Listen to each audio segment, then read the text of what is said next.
Қызым, көмектесейін бе? Рахмет, сөмкелерім ауыр емес қой. Мен негізі пластикалық хирургпын.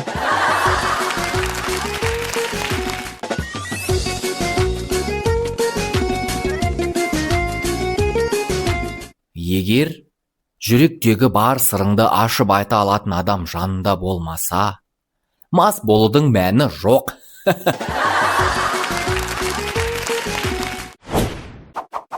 Жолда еркек пен әйел бірге келе жатыр. Алдынан бір сұлу қыз жақындап келеді. Әйелі күйеуіне қарап: "Пузыңды ішке тартып көр, өлтіремін,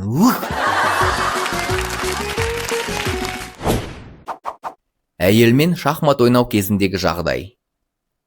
"Әй, бұл жүрісті жасауға болмайды ғой?" "Демек сен мені шын сүймейсің." Ең сақ жүргізуші кім екен білесіз бе?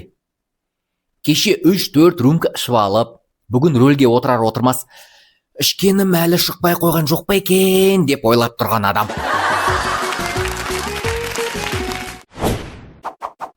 Укол салдырғанын фотоға түсіріп, интернетке жариялайтын адамдарға ескерту.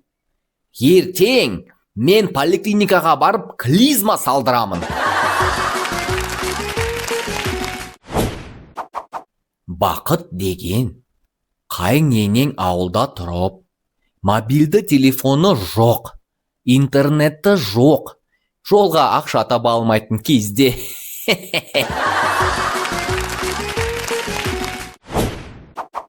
Егер балаларға арналған су сабындар көзді ашытпайтын болса, онда неге ересектерге арналғандары көзді өртеп жібере жаздайды? Бұлар онсыз да өмірден аз азап көріп жүрмеді?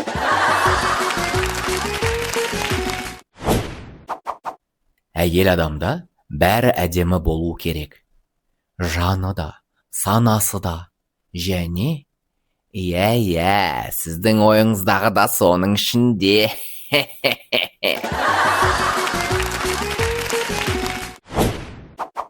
Таңертең жұмысқа кетіп бара жатырмын. Бағдаршамда тоқтадым. Қасымда бір қызда көлігімен тоқтап, терезесін түсіреді. Мен де тереземді түсіріп, жымиып қойдым. Сонда ол маған қарап: "Не, сен де жел шығарып жібердің бе?"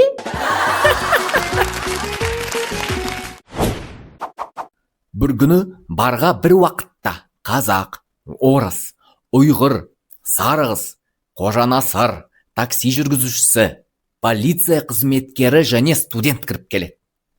Бармен оларға қарап тұрып: "Так, түсінбедім. Бұл не деген анекдот, а?"